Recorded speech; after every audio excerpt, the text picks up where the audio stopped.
Assalamualaikum sahabat channel Tanda Tanya. Hari ini saya akan menceritakan seorang pemuda yang tanpa sengaja telah membeli komputer tua berisi 10.000 keping Bitcoin dan menjadi orang super kaya hanya dalam satu malam. Namun sebelum ceritanya dimulai, saya sarankan like dan subscribe ke channel ini agar membantu saya lebih semangat dalam membuat alur cerita seperti ini. Di pinggiran kota Jakarta, tepatnya di daerah Jatiranggon, tinggal seorang pemuda bernama Arga. Usianya baru 22 tahun, tubuhnya kurus, kulitnya sawo matang, dan rambutnya selalu disisir rapi ke samping. Ia tinggal di sebuah rumah kontrakan kecil yang hanya memiliki 2 ruangan. Satu ruang tidur dan satu ruang tamu yang juga jadi tempat makan, nonton, dan kerja. Arga bekerja sebagai pegawai kontrak di sebuah bank swasta. Gajinya tidak besar, tapi cukup untuk makan, bayar kontrakan, dan kirim uang ke ibunya di kampung. Ia naik motor tua ke kantor setiap hari, mengenakan kemeja yang sudah agak kusam, tapi selalu disetrika rapi. Hidupnya bisa dibilang biasa saja. Pagi berangkat kerja, pulang malam, kadang lembur, kadang hanya duduk di kasur sambil scroll handphone. Tapi ada satu hal yang membuat Arga berbeda. Ia punya rasa penasaran tinggi terhadap teknologi. Sejak SMA, ia suka utak-atik komputer, bongkar laptop, ganti sistem operasi, bahkan pernah bikin jaringan wifi kecil-kecilan untuk tetangganya. Namun, sejak bekerja, hobi itu mulai terlupakan. Komputer satu-satunya miliknya sudah rusak 2 bulan lalu. Ia terpaksa mengetik laporan kantor pakai handphone. Ia menabung pelan-pelan agar bisa beli komputer bekas. Pada malam Jumat, ketika hujan turun pelan-pelan di luar rumah kontrakannya, Arga membuka marketplace Facebook. Ia mengetik, komputer bekas murah. Puluhan iklan muncul, tapi kebanyakan sudah rusak atau mahal. Sampai matanya tertuju pada satu postingan. Sebuah komputer bekas lengkap, harga hanya 2 juta rupiah. Tidak terlalu baru, tapi masih bisa menyala. Penjualnya seorang bapak tua bernama Pak Darmawan. Lokasinya di Cipayung, tidak terlalu jauh. Komputer milik anak saya yang sudah lama di luar negeri. Sekarang nggak dipakai. Daripada nganggur, mending dijual, tulis si bapak di kolom deskripsi. Arga mengusap dagunya, berpikir, 2 juta rupiah. Kalau uang itu hilang, dia bakal makan mie instan sampai akhir bulan. Tapi kalau komputer itu masih bagus, dia bisa pakai untuk kerja, bahkan buka jasa desain atau ngetik skripsi orang. Setelah berpikir cukup lama, Arga mengirim pesan ke Pak Darmawan. "Pak, barangnya masih ada." Tidak lama kemudian, balasan masuk. "Masih. Kalau serius, bisa datang besok pagi ke rumah saya." Arga tersenyum kecil. Ia lalu membuka dompet, menghitung uang kertas yang masih tersisa. 2 lembar 100.000, 1 lembar 50.000, dan sisanya recehan. Ia perlu ambil tabungan dulu di ATM besok pagi. Hujan makin deras. Arga rebahan di kasur sambil membayangkan komputer itu sudah ada di mejanya. Ia membayangkan kembali bisa mengetik cepat, membuka file kerja tanpa lemot, bahkan mungkin belajar coding sedikit demi sedikit seperti dulu. Ia tidak tahu, komputer yang akan ia beli itu bukan komputer biasa. Benda itu menyimpan sesuatu yang akan mengubah hidupnya selamanya. Arga memejamkan mata. Di luar sana, petir menyambar sekali. Dan di dalam kontrakan kecil itu, takdir sedang menunggu untuk bergerak. Pagi harinya, Arga bangun lebih awal dari biasanya. Matahari belum tinggi, tapi suara azan subuh sudah berlalu 1 jam yang lalu. Ia sarapan roti dan minum teh hangat, lalu mengenakan jaket tipis dan helm. Setelah menarik napas panjang, ia menyalakan motor tuanya yang batuk-batuk sebentar sebelum akhirnya hidup. Perjalanan ke rumah Pak Darmawan memakan waktu sekitar 40 menit. Udara pagi masih sejuk, jalanan belum terlalu ramai. Sesekali Arga melirik ke cermin helm, membayangkan komputer itu sudah berada di jok belakang. Rumah Pak Darmawan terletak di ujung gang kecil yang sepi. Rumah tua berwarna krem dengan pagar besi yang sudah berkarat. Di depan rumah ada pohon mangga yang besar, dan di dekat pintu, berdiri seorang lelaki tua dengan baju koko dan celana kain. "Mas Arga ya?" sapa Pak Darmawan sambil tersenyum ramah. "Iya, Pak. Saya yang tadi malam tanya soal komputer." Pak Darmawan mengangguk lalu mempersilakan masuk. Di ruang tamu yang sederhana dan berdebu, tampak satu set komputer berdiri di sudut ruangan. Monitor tabung tua, keyboard agak menguning, dan CPU berukuran besar dengan casing yang sedikit penyok di bagian bawah. "Ini komputer anak saya dulu. Terakhir dipakai tahun 2013. Setelah itu dia pindah ke luar negeri, dan gak pernah pulang," jelas Pak Darmawan sambil menyodorkan kabel dan mouse. Arga mengangguk. Ia minta izin untuk mencoba menyalakan komputer itu.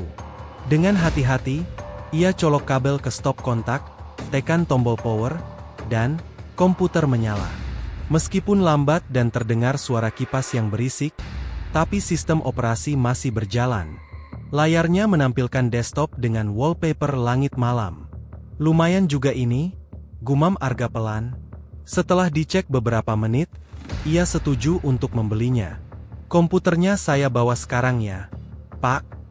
Pak Darmawan mengangguk. "Silakan, Mas. Semoga bermanfaat." Arga membayar dengan uang tunai. Saat transaksi selesai, Pak Darmawan hanya menatap layar komputer sebentar. Lalu berkata pelan, "Dulu anak saya pintar, tapi keras kepala. Komputer itu sempat dia bawa kemana-mana. Katanya penting. Tapi saya nggak ngerti isinya." Arga hanya tersenyum. Ia membungkus monitor dan CPU dengan jaket bekas, lalu diikat di motor. Butuh waktu dan sedikit perjuangan untuk membuat semua barang itu bisa dibawa dengan aman. Setelah mengucap terima kasih, Arga berpamitan. Saat motornya keluar dari gang sempit, Pak Darmawan masih berdiri di depan rumah, memandangi kepergian Arga dengan wajah datar. Dalam perjalanan pulang, Arga merasa senang. Komputer itu bukan hanya alat kerja, tapi juga hadiah untuk dirinya sendiri setelah berbulan-bulan berhemat. Ia sudah membayangkan menginstal ulang sistemnya malam ini, membersihkan debu, dan mulai bekerja dengan lebih cepat. Namun, di balik senyuman kecil itu, Arga tidak menyadari satu hal. Komputer itu bukan cuma peninggalan anak Pak Darmawan. Di dalamnya, tersembunyi satu file kecil. File yang sejak tahun 2013 tidak pernah dibuka. File yang memiliki kekuatan untuk menghancurkan atau mengubah segalanya. Dan malam itu, file itu akan terbuka untuk pertama kalinya dalam 11 tahun. Malam hari, udara di sekitar kontrakan terasa lebih dingin dari biasanya. Arga duduk bersila di lantai, di depan meja kayu kecil tempat komputer barunya kini berdiri. Ia baru saja selesai membersihkan debu dari setiap sudut casing. Ia bahkan sempat mengganti kabel power dan menambahkan colokan cadangan agar arus listrik lebih stabil. Dengan hati-hati, ia menyalakan komputer. Layar menyala pelan. Bunyi kipas terdengar lebih jelas dari tadi pagi. Butuh waktu hampir 2 menit sebelum tampilan desktop muncul sepenuhnya. Wallpaper langit malam yang tadi pagi ia lihat masih terpampang. Namun sekarang, Arga memperhatikan lebih detail. Ada banyak shortcut lama di layar. Beberapa program asing, folder bertanggal lama, dan satu ikon yang mencolok di pojok kanan bawah. Namanya aneh. Satoshi_Tem. Arga menyipitkan mata. Ia penasaran.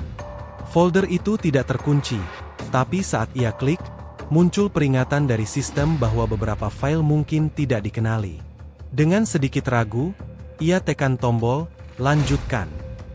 Di dalam folder itu hanya ada 3 file. Pertama, file teks berjudul readme.txt. Kedua, file dengan nama panjang berisi angka dan huruf acak.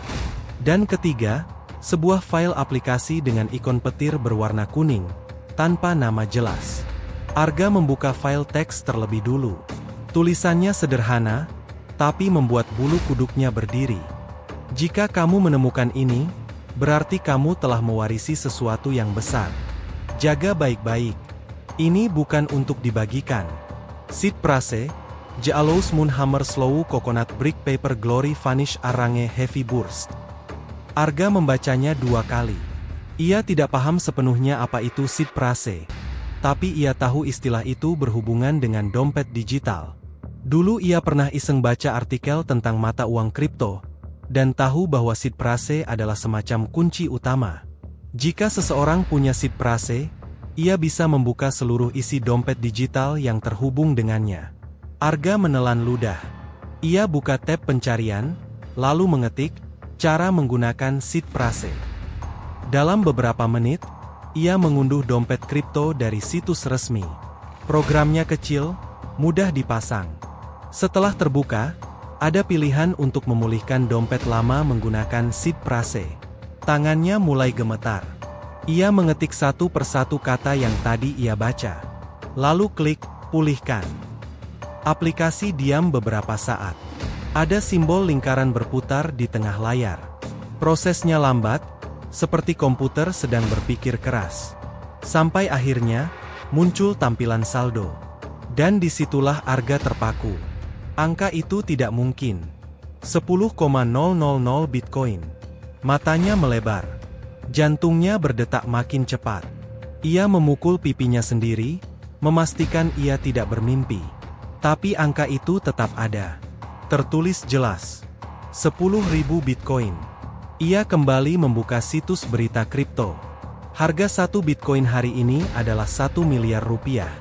Arga menutup mulutnya sendiri. Itu berarti, dompet itu berisi 10 triliun rupiah. 10 triliun. Di ruangan sempit yang hanya diterangi lampu meja kecil, Arga terdiam. Ia merasa tubuhnya dingin, tapi juga panas. Rasanya seperti sedang tenggelam, tapi juga terbang tinggi. Tidak ada suara lain malam itu selain kipas komputer yang berdengung pelan. Arga baru saja membuka pintu menuju dunia yang sama sekali tidak ia pahami. Dan semuanya berawal dari satu folder kecil, di komputer 2 juta. Malam itu, Arga tidak bisa tidur. Ia hanya duduk di lantai dengan mata terbuka lebar. Angka 10 triliun terus menari-nari di kepalanya. Matanya sesekali menatap layar komputer yang masih menyala, lalu beralih ke plafon yang penuh sarang laba-laba. Ini nyata, bukan mimpi. Ia sudah mengecek berkali-kali. Ia bahkan membuka aplikasi dompet digital di ponsel, memasukkan seed phrase yang sama, dan hasilnya tetap sama. 10.000 Bitcoin. 10 triliun rupiah. Tapi sekarang, Arga bingung harus berbuat apa. Uangnya ada, tapi belum bisa digunakan. Ia tahu, kalau sampai salah langkah, semua bisa hilang. Dunia kripto bukan dunia main-main. Sekali salah transfer, tidak bisa dibatalkan. Sekali lupa kata sandi, tidak bisa dipulihkan. Ia membuka kembali file readme.txt, berharap ada petunjuk lain. Tapi tidak ada. Hanya seed phrase dan satu pesan pendek. Jaga baik-baik. Arga mengingat cerita Pak Darmawan tentang anaknya yang pergi ke luar negeri sejak 2013. Mungkinkah ini dompet milik anak itu? Kalau iya, kenapa tidak diamankan? Kenapa tidak dicairkan sejak dulu? Atau, mungkinkah anak itu sudah meninggal?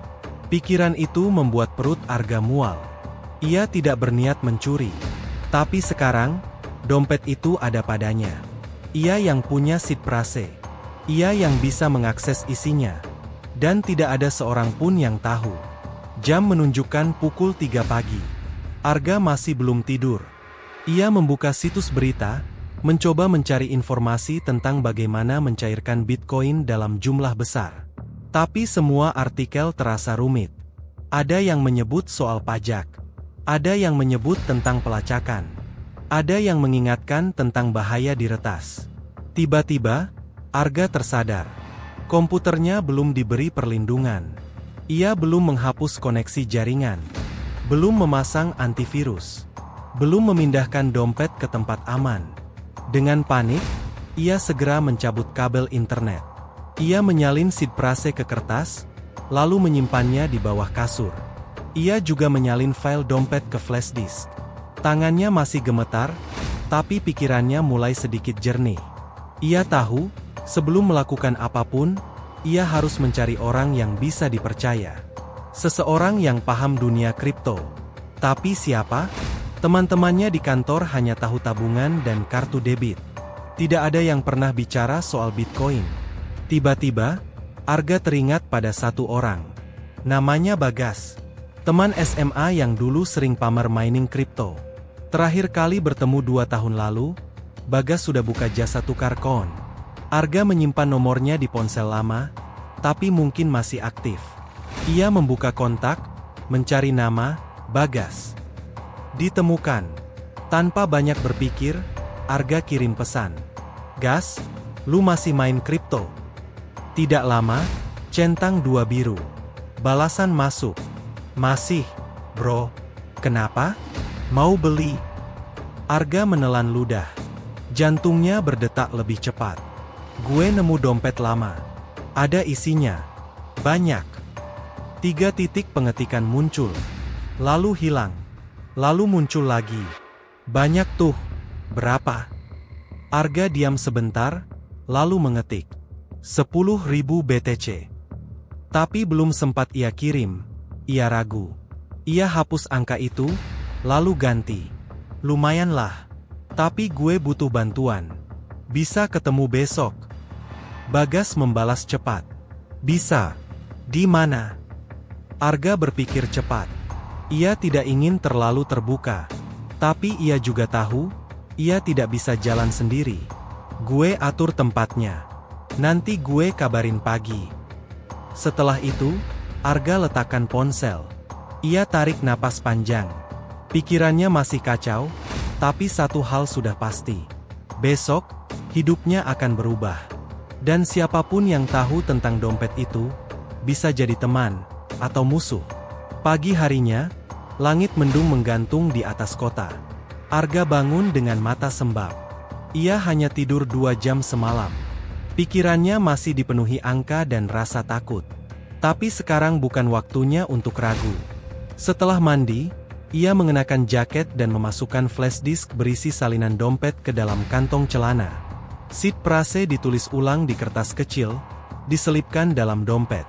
"Hati-hati." Itu yang terus ia ulang-ulang di kepalanya. Ia mengirim pesan ke Bagas. "Kita ketemu di kafe dekat flyover Pasar Rebo.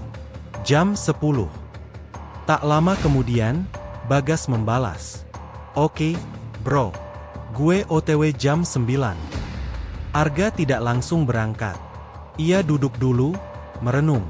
Ia tahu ini langkah penting. Kalau salah bicara, salah percaya, semua bisa lenyap. Ia bahkan belum tahu, Bagas bisa dipercaya atau tidak. Tapi sekarang, itu satu-satunya orang yang ia kenal dan paham dunia kripto. Sekitar pukul 9:30, Arga tiba di kafe. Tempat itu tidak terlalu ramai. Ia pilih kursi pojok dekat jendela.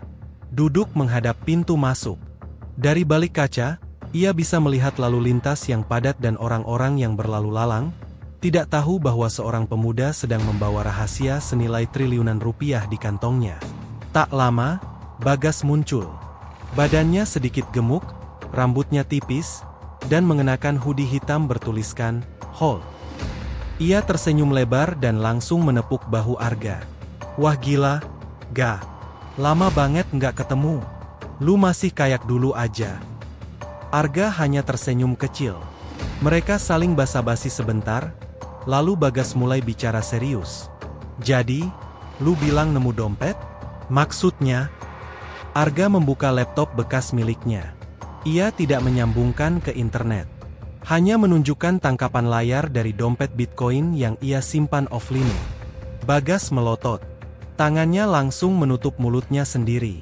"Ini beneran? Ini asli, ga? Bukan simulasi?"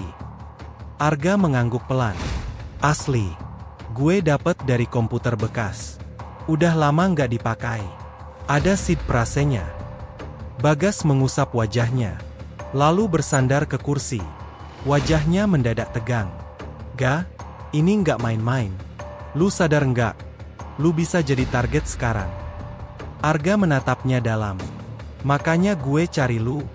Gue butuh bantuan. Gimana cara amanin ini semua?" Bagas menunduk, berpikir. Lalu berkata pelan. "Pertama, jangan sebut angka pastinya ke siapapun. Bahkan ke gue. Kedua, Jangan simpan semua di satu tempat. Pecah dompetnya. Split jadi beberapa seed phrase. Pakai cold wallet. Ketiga, cari orang yang punya koneksi untuk cairin sebagian kecil. Jangan langsung banyak. Arga mencatat dalam kepala. Setiap kata Bagas terasa seperti pelindung nyawa. Gue bantu, tapi ada satu hal. Lanjut Bagas. Kalau beneran ini warisan orang, dan bukan hasil curian, kita aman. Tapi kalau dompet ini punya orang yang masih hidup dan dia tahu, lu bisa dalam bahaya. Arga terdiam. Gue juga mikir gitu, jawabnya pelan. Tapi komputer ini dibeli sah. Pemilik lama udah ninggalin. Nggak ada tanda-tanda dia bakal ambil balik. Bagas menarik napas panjang. Oke, kalau gitu, kita main cepat dan aman. Gue kenal satu orang. Namanya Dito. Dia bisa bantu mindahin sebagian koin ke dompet baru, yang nggak bisa dilacak langsung. Tapi kita harus ketemu di tempat aman. Jangan kafe kayak gini. Arga mengangguk. Kapan? Besok malam. Gue atur. Tapi satu hal lagi, gak. Apa? Bagas menatap langsung ke mata Arga. Mulai sekarang, lu harus curiga sama semua orang. Termasuk gue. Malam harinya, Arga duduk gelisah di dalam mobil sewaan yang dikemudikan Bagas. Jalanan di pinggiran kota Jakarta mulai sepi. Lampu jalan berkelip samar, membentuk bayangan panjang di trotoar. Hujan rintik-rintik turun, menambah suasana mencekam di sepanjang perjalanan. Tempatnya di gudang kosong, dekat kawasan industri lama, kata Bagas sambil mengemudi. Aman. Udah biasa dipakai transaksi offline. Arga hanya mengangguk. Di kantong jaketnya, flash disk berisi dompet digital tetap ia pegang erat. Ia juga membawa salinan seed phrase yang sudah ia sobek jadi 3 bagian, disimpan di tempat berbeda. Ia tak mau ambil risiko. Setelah 40 menit berkendara, mereka tiba di depan bangunan tua. Cat temboknya terkelupas. Tak ada lampu luar. Hanya satu lampu kuning redup menyala di atas pintu besi bergagang besar. Bagas mengetuk 2 kali. Tak lama, pintu terbuka. Muncul seorang pria tinggi, berambut cepak, mengenakan masker dan jaket hitam. Matanya tajam, wajahnya tidak ramah. Ini Dito, kata Bagas. Dia yang gue bilang. Dito hanya mengangguk kecil. Masuk. Mereka masuk ke dalam. Gudang itu kosong, kecuali satu meja lipat, 2 kursi plastik, dan 1 laptop hitam tanpa merek. Semua dilakukan dalam sunyi. Hanya suara hujan yang menetes di atap seng. Langsung aja, kata Dito. Mana dompetnya? Arga menyerahkan flash disk. Dito menancapkannya ke laptop. Jari-jarinya bergerak cepat, membuka file wallet, lalu memverifikasi seed phrase dengan software khusus yang tidak terhubung ke internet. Beberapa menit, tak ada yang bicara. Arga hanya memandangi layar sambil menggigit bibir. Detik demi detik terasa seperti jam. Tiba-tiba, Dito bicara. Ini, dompet lama. Gak pernah disentuh sejak 2014. Ia menatap Arga. Lu dapet dari mana ini? Arga menjawab singkat. Komputer bekas. Dito mengangguk pelan, seolah mencoba menerima jawaban itu. Lalu ia kembali ke layar. Gue bakal pecah wallet ini jadi 4 bagian. Taruh di cold wallet terpisah. Sisanya gue bantu kirim ke wallet bersih, buat cairin sebagian kecil. Berapa kecil? Tanya Arga. 5 Bitcoin dulu. Cukup buat ngetes. Kita lihat reaksi jaringan. Kalau nggak ada alert dari node lama, berarti aman. Sisanya lu keep offline. Jangan sentuh dulu. Arga hanya bisa menelan ludah. 5 Bitcoin berarti 5 miliar. Jumlah yang terlalu besar untuk ia bayangkan, tapi terlalu kecil dibanding 10.000. Dito mulai proses. Ia mencatat serangkaian kode, lalu menyalin kedua flash disk baru. Satu ia serahkan ke Bagas, satu lagi ke Arga. Ini dompet bersih.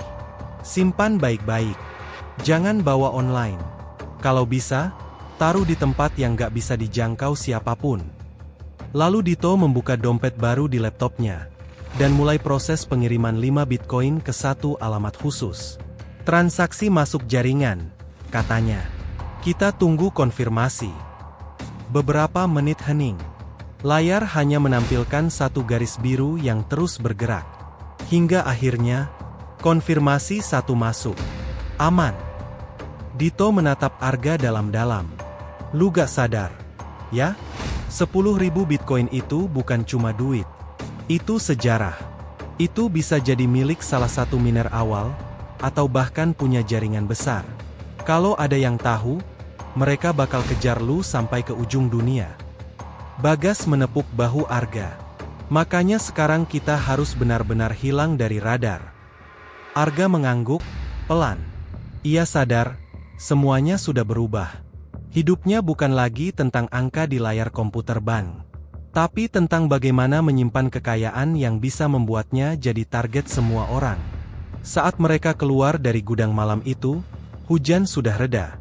Tapi di dalam hati Arga, badai baru saja dimulai. Beberapa hari setelah pertemuan di gudang, hidup Arga berubah total. Ia sudah tidak masuk kerja lagi. Sakit, katanya. Tapi itu hanya alasan. Ia sedang menyusun langkah. Rencana besar. Hidupnya tidak bisa lagi seperti dulu. Ia tinggal di rumah kontrakan sederhana di pinggiran Jakarta. Lokasinya tersembunyi, jauh dari keramaian. Hanya Bagas yang tahu tempat itu. Setiap hari, Arga memantau pergerakan dompetnya dari laptop yang tak pernah terhubung ke internet. Ia hanya online jika benar-benar perlu, dan itu pun dengan koneksi sekali pakai.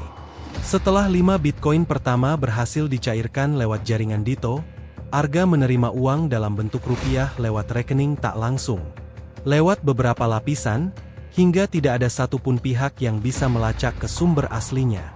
Ia kini memegang uang tunai sebesar 5 miliar rupiah. Tapi ia tidak belanja mewah.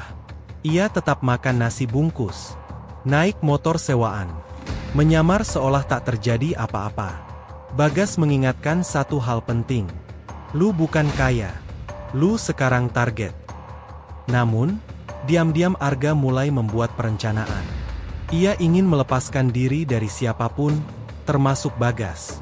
Bukan karena curiga, tapi karena ia tahu, dalam permainan seperti ini, setiap orang bisa berubah. Ia mulai belajar tentang dompet multisig, tentang sistem cold storage dengan otentikasi ganda. Ia membeli perangkat keras secara terpisah dari berbagai toko. Tidak pakai nama asli. Tidak kirim ke alamat yang sama. Semua ia susun dengan pola paranoid yang perlahan menggerogoti pikirannya. Tapi ketenangan itu tidak lama.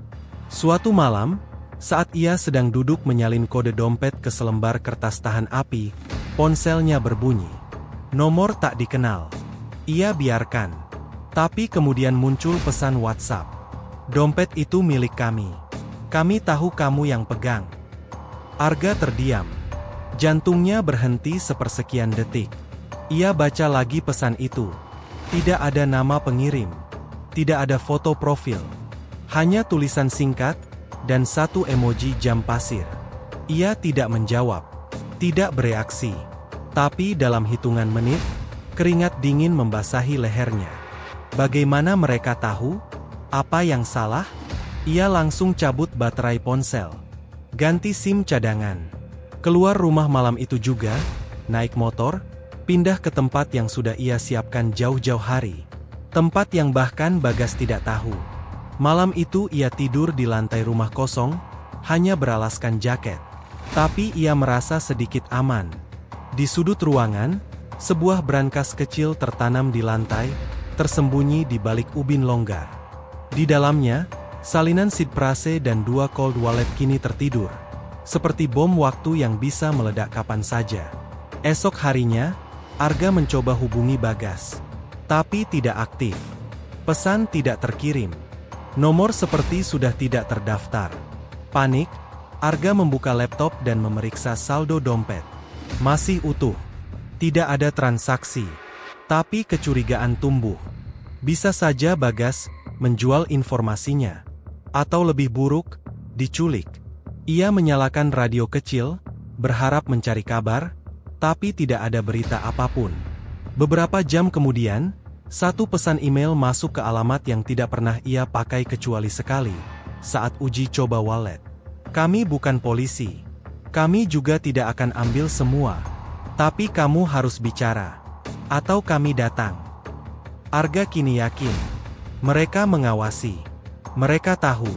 Tapi siapa mereka? Jaringan lama? Keluarga pemilik awal? Hacker? Atau justru orang dalam? Malam itu, Arga tidak tidur. Ia hanya duduk di sudut ruangan, menggenggam dompet dinginnya, menatap pintu, dan berharap pagi segera datang. Karena kini ia tahu, menjadi konglomerat dalam satu malam, artinya juga diburu seumur hidup. Pagi menyingsing dengan langit kelabu. Arga belum tidur sama sekali. Matanya merah, penuh cemas. Ia tahu, waktu tidak lagi di pihaknya. Ada seseorang, atau sekelompok orang, yang tahu terlalu banyak. Dan mereka kini mengincarnya. Ia menyalakan ponsel cadangan, mengaktifkan VPN, lalu mengakses satu forum gelap tempat para pemain lama kripto saling bertukar informasi. Forum itu sudah lama mati suri, tapi masih menyimpan jejak-jejak penting. Dengan akun anonim, ia menulis pesan. Dompet early miner dari 2014. Siapa pemilik awal dompet 1 KBTC XXXXXX? Tak lama, satu akun membalas. Lu pegang dompet itu? Lu harus hati-hati. Itu bukan milik pribadi. Itu wallet kolektif. Arga menelan ludah. Kolektif? Apa maksudnya? Balasan kedua muncul. Itu dompet lama. Dulu dipakai salah satu grup mining underground dari Eropa Timur. Tahun 2013 hingga 2014. Terakhir kali aktif, anggota grup itu kabarnya dibubarkan paksa. Dek. Arga langsung menutup laptopnya. Ia bersandar ke dinding, napasnya berat. Jika benar informasi itu, berarti ia tidak hanya menginjak wilayah orang. Ia sudah memasuki sarang naga. Tiba-tiba, suara motor berhenti di depan rumah. Arga menahan napas. Ia mendekati jendela, mengintip dari sela tirai.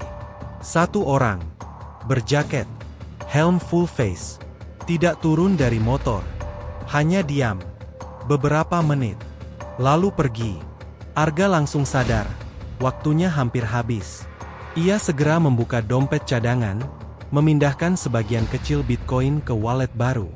Ia kirim ke alamat khusus, yang hanya bisa diakses melalui dua faktor fisik yang dipisah. Satu di dompet, satu di USB yang ia tanam dalam tanah dekat rumah tetangganya. Langkah-langkah paranoid itu kini menyelamatkan pikirannya dari kehancuran. Namun satu hal belum bisa ia jawab. Kemana Bagas? Arga memutuskan kembali ke kafe tempat mereka terakhir bertemu. Ia duduk di meja yang sama, memesan kopi hitam, sambil memperhatikan sekitar. Tak ada tanda-tanda Bagas. Tapi saat ia membayar di kasir, sang penjaga kafe berkata, "Teman kamu semalam kesini, nanyain kamu. Katanya, kalau kamu balik lagi, suruh cek laci kursi di pojok." Arga langsung menuju ke kursi itu. Tangannya gemetar saat membuka laci kecil di bawah meja. Di dalamnya, secarik kertas. Tulisan tangan. Hurufnya acak-acakan, terburu-buru. "Ga, lu dalam bahaya. Mereka udah tahu. Jangan percaya siapapun, termasuk Dito. Gue kabur. Jangan hubungi gue. Bakar flash disk yang lu bawa dari rumah." Arga terdiam. Tangannya gemetar. Berarti selama ini, Dito tahu? Atau mungkin, Dito adalah bagian dari mereka? Ia tidak buang waktu. Malam itu juga, ia membakar flash disk yang pertama, yang berisi seed prase lama. Dompet yang pernah terhubung ke laptop rusak itu. Ia hanya simpan cold wallet baru, yang kini sudah tersebar jadi 4 bagian dan tidak lagi terkait langsung dengan dompet utama. Tapi di dalam hatinya, Arga tahu, semua ini belum selesai. Bahkan mungkin baru dimulai. Ia adalah pemilik kekayaan besar yang tak bisa ia pamerkan. Ia adalah orang yang paling kaya, tapi tak bisa merasa aman. Dan ia tahu, Seseorang, entah di mana, masih terus mengawasinya. Hari-hari berlalu tanpa kepastian. Arga hidup seperti bayangan. Tidur berpindah-pindah. Kadang di rumah kosong. Kadang di hotel murahan dengan identitas palsu. Kadang bahkan hanya di dalam mobil sewaan, parkir di dekat pelabuhan atau pinggir tol. Ia tak punya siapa-siapa lagi. Bagas menghilang. Dito tak bisa dihubungi. Grup forum gelap yang dulu memberi info, kini sunyi. Tak ada balasan. Seolah semua orang memilih mundur, menjauh darinya. Tapi Arga tahu, ia tidak sendiri. Malam itu, saat ia berhenti di pom bensin luar kota, ia masuk ke toilet umum. Saat keluar, ia menemukan satu coretan di kaca kecil di atas wastafel. Tulisan itu menggunakan spidol merah. Jangan lari. Bicara atau kami ambil semuanya. Arga tidak bisa lagi menahan rasa takut. Ini bukan sekadar peringatan. Ini ancaman. Ia tahu, mereka punya akses ke lokasi fisiknya. Mungkin lewat SIM card. Mungkin lewat kamera jalan.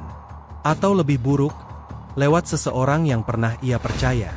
Ia kembali ke mobil, menyalakan mesin, dan melaju tanpa arah.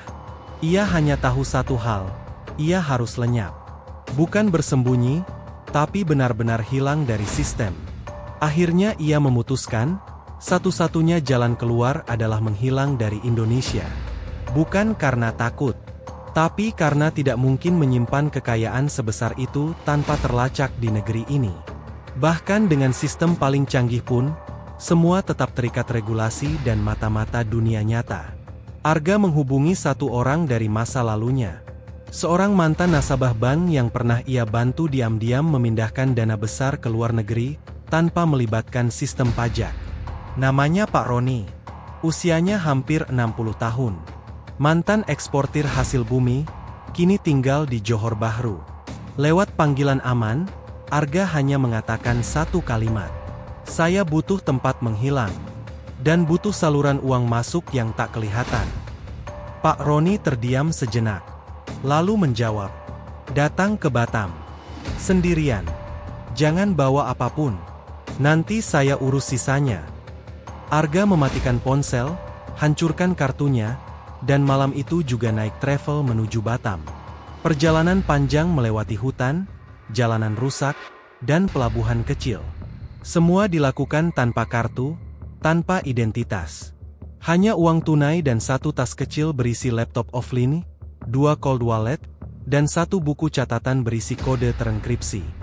Di Batam, ia dijemput orang suruhan Pak Roni. Tidak banyak bicara. Hanya mengantar Arga ke sebuah gudang tua di pinggiran kota. Di sana, Pak Roni sudah menunggu. Dengan rambut yang mulai memutih dan rokok kretek di tangan, ia tersenyum tipis. Lu kira cuma lu yang pernah megang duit kotor? Dunia ini kecil, ga. Tapi isinya penuh lubang. Arga duduk, meletakkan tasnya. Napasnya berat. Gue nggak mau kaya. Gue cuma mau aman, ucap Arga lirih. Pak Roni tertawa pendek. Lu salah, nak. Kalau lu udah kaya, lu nggak bakal pernah bisa aman. Malam itu mereka membahas rencana besar. Pak Roni punya jaringan di luar negeri, termasuk akses ke lembaga keuangan tak resmi di negara-negara kecil. Ia bisa bantu Arga mencairkan sebagian Bitcoin lewat proxy, termasuk membuat identitas baru dan tempat tinggal permanen di luar radar. Tapi semua itu butuh waktu. Dan selama waktu itu, Arga harus tetap hidup. Saat Arga bersiap untuk naik ke kapal kecil yang akan membawanya ke pelabuhan bebas, Pak Roni memberi satu peringatan terakhir. Kalau orang-orang itu beneran dari Eropa Timur, lu belum lihat apa-apa. Mereka bukan pengejar.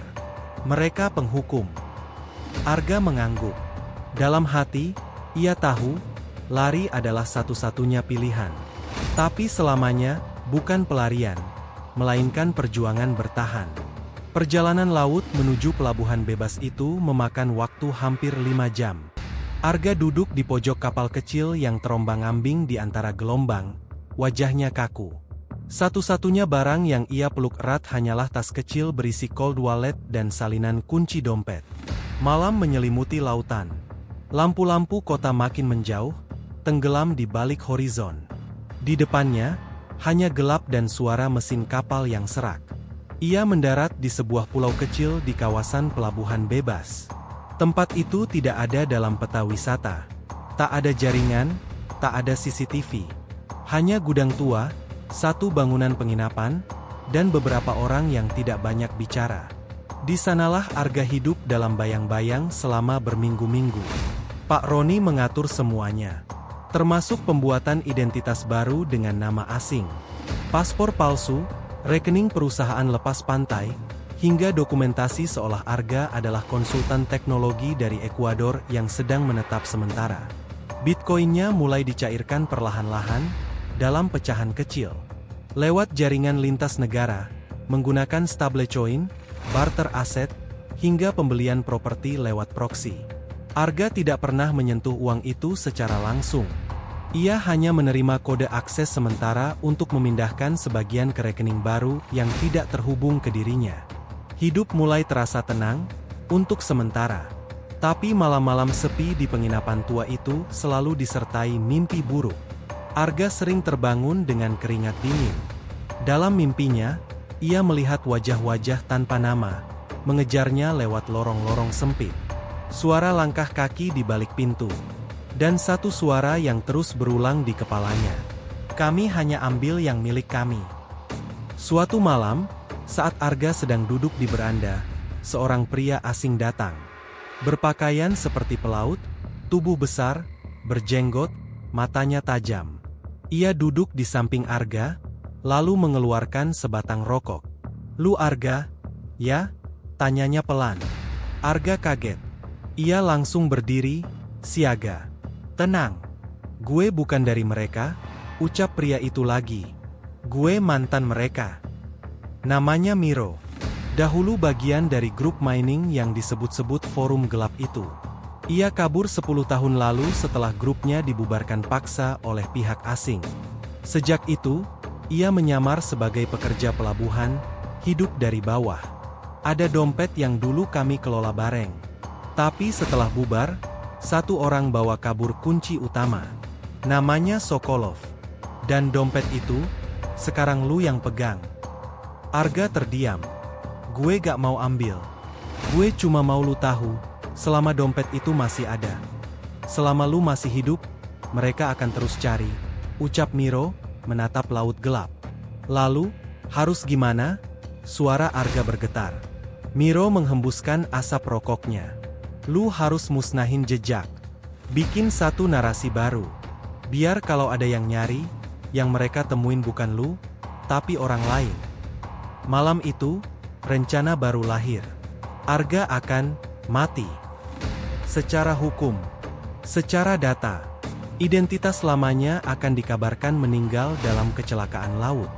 KTP, SIM, paspor, semuanya akan ditinggal di kapal kecil yang karam di teluk, lengkap dengan bukti palsu dan laporan hilang dari nelayan setempat. Sementara itu, Arga akan lahir kembali dengan nama baru, di negara baru, dengan cerita baru. 1 bulan kemudian, berita kecil muncul di media daring. Pria muda asal Jakarta diduga hilang di laut saat berlayar seorang diri.